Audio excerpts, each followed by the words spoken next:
ಅವರ ಬದುಕು ಹೇಗಿತ್ತು ಅಂದರೆ ಸಮಾಜಕ್ಕಾಗಿ ಚಿಂತನೆ ಮಾಡ್ತಿದ್ರು, ಸಮಾಜಕ್ಕಾಗಿ ಲಿಂಗ ಪೂಜೆ ಮಾಡ್ತಿದ್ರು, ಸಮಾಜಕ್ಕಾಗಿ ಪ್ರಸಾದ ಸೇವೆ ಮಾಡ್ತಿದ್ರು, ಸಮಾಜಕ್ಕಾಗಿ ಸಂಚರಿಸ್ತಿದ್ರು. ಆನಗಲ್ಲ ಗುಂಪು ಮಾರಪ್ಪನ ಉಸಿರು ಸಮಾಜವಾದರೆ ಆ ಉಸಿರನ್ನೇ ಕಟ್ಟಿಕೊಂಡು ಬದುಕಿದವರು ಪಂಡಿತ್ ಪುಟ್ಟರಾಜ ಗವಾಯಿಗಳವರು ನಾವೆವತ್ತೂ ಮರೆಯುವಂತಿಲ್ಲ, ಬಂಧುಗಳೇ, ಯಾವತ್ತೂ ಮರೆಯುವಂತಿಲ್ಲ. ಅನೇಕ ಸಂದರ್ಭದಲ್ಲಿ ಕಷ್ಟಗಳನ್ನು ಅನುಭವಿಸಿದರು. ಬಡ ಮಕ್ಕಳನ್ನು ಕಟ್ಟಿಕೊಂಡು ಸಂಗೀತದ ಪೆಟ್ಟಿಗೆಯನ್ನು ಇಟ್ಟುಕೊಂಡು ಆ ಮಕ್ಕಳ ಹೊಟ್ಟೆಯ ತುಂಬಿಸುವುದರ ಜೊತೆಗೆ ದಾನಸುರಿಯನ್ನು ಸುಲಭಗೊಳಿಸಿರ್ತಕ್ಕಂಥ ಶಕ್ತಿ ಈ ಉಭಯ ಪೂಜ್ಯರಿಗೆ ಸಲ್ತದೆ ಅಂತಕ್ಕಂಥದ್ದು. ನಾವು ದೇವರ ನೋಡಿಕೊಂಡು ಬಹಳ ಕಡೆ ಹೋಗ್ತೇವೆ. ನಾನು ದಾಸರ ಹೇಳ್ತಿರ್ತೇನೆ, ಈ ಭಕ್ತರಲ್ಲಿ ಎರಡು ನಮೂನಿ ಅಂತ. ದೇವರನ್ನು ಹುಡುಕಿಕೊಂಡು ಹೋಗುವ ಭಕ್ತರು ಒಂದು ಕಡೆ ಆದರೆ, ತಾವಿದ್ದಲ್ಲೇ ದೇವರನ್ನು ಕರೆಸಿಕೊಡತಕ್ಕಂಥ ಗುಂಪು ಇನ್ನೊಂದಂತೆ.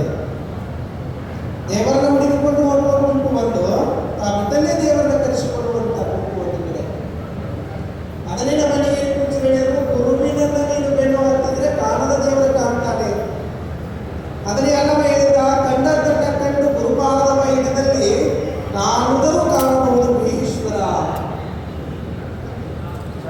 ದೇವರು ಇರ್ತಕ್ಕಂಥ ವಸ್ತು ಕಾಣದೇ ಇರ್ತಕ್ಕಂಥದ್ದು, ಅದು ಎಟಕದೇ ಇರ್ತಕ್ಕಂಥದ್ದು, ನಿಲಕದೇ ಇರ್ತಕ್ಕಂಥದ್ದು.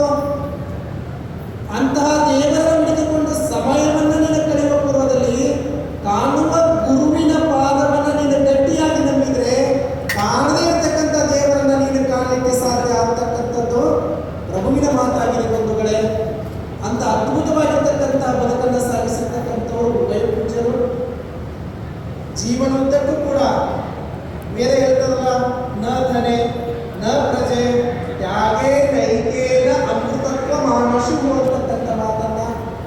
ಎಲ್ಲಿ ತ್ಯಾಗ ಇದೆ ಅಲ್ಲಿ ಭಗವಂತ ಅದಾನೆ, ಎಲ್ಲಿ ತ್ಯಾಗ ಇದೆ ಅಲ್ಲಿ ಸಮಾಜ ಇದೆ, ಎಲ್ಲಿ ತ್ಯಾಗ ಇದೆ ಅಲ್ಲಿ ಪ್ರೀತಿ ಇದೆ. ಆ ತ್ಯಾಗ ಮೂರ್ತಿಗಳಾಗಿಯೇ ಈ ಉಭಯ ಪೂಜ್ಯರು ತಮ್ಮ ಬದುಕನ್ನು ಸಾಗಿಸತಕ್ಕಂಥವರು. ಅಂಥವರ ಪುಣ್ಯ ಸ್ಮರಣೆಯನ್ನು ನಾವು ಭಯ, ಭಕ್ತಿ, ಪ್ರೀತಿ, ವಿಶ್ವಾಸದಿಂದ ಮಾಡ್ತಾ ಇದ್ದೀವಿ. ಖಂಡಿತ ನಮ್ಮ ಸ್ಮರಣೆ ಅವರ ಪಾದಕ್ಕೆ ಅರ್ಪಣ. ಅನೇಕ ಪೂಜ್ಯರು ವೇದಿಕೆ ಮೇಲೆ ಇದ್ದಾರೆ, ಬಹಳ ಜನ ಮಾತನಾಡಿದ್ದಾರೆ. ಆಗಲೇ ಹತ್ತಾಗಿದೆ, 9 ಮೇಲೆ 10, 10 ಮೇಲೆ ತುತ್ತು, ಕಾದಲ ಹೊತ್ತು, ಚಾದರ ಬರುವಂತವಾಗಿ ಸಮಯದ ಅಭಾವವಿದೆ. 2 ಮಾತುಗಳನ್ನು ಈ ಸಂದರ್ಭದಲ್ಲಿ ಹೇಳಿಕೆ ಸಂದರ್ಶನ ಉಂಟಾಯಿತು ಅಂತಕ್ಕಂಥ ಮಾತನ್ನು ಹೇಳ್ತಾ, ನಮ್ಮ ಕಲೆಯ ಜನರು ಈ ವೀರೇಶ್ವರ ಪುಣ್ಯಾಶ್ರಮವನ್ನು ಎಲ್ಲ ಗುರುಬಂಧಗಳನ್ನು ಕಟ್ಟಿಕೊಂಡು, ಎಲ್ಲ ಭಕ್ತರನ್ನು ಕಟ್ಟಿಕೊಂಡು ಈ ವೀರೇಶ್ವರ ಪುಣ್ಯಾಶ್ರಮವನ್ನು ಪಂಡಿತ್ ಪುಟ್ಟರಾಜ ಗವಾಯಿಗಳು ಹಾಕಿದ ಮಾರ್ಗದರ್ಶನದಲ್ಲಿ ಅದ್ಭುತವಾಗಿ ಮುನ್ನಡೆಸ್ತಾ ಇದ್ದಾರೆ. ಬಹಳ ಖುಷಿ ಅನಿಸ್ತದೆ. ವರ್ಷದ 2 ಪುಸ್ತಕ ಬರೆದಿರ್ತಾರೆ. ಪಂಡಿತ್ ಪುಟ್ಟರಾಜ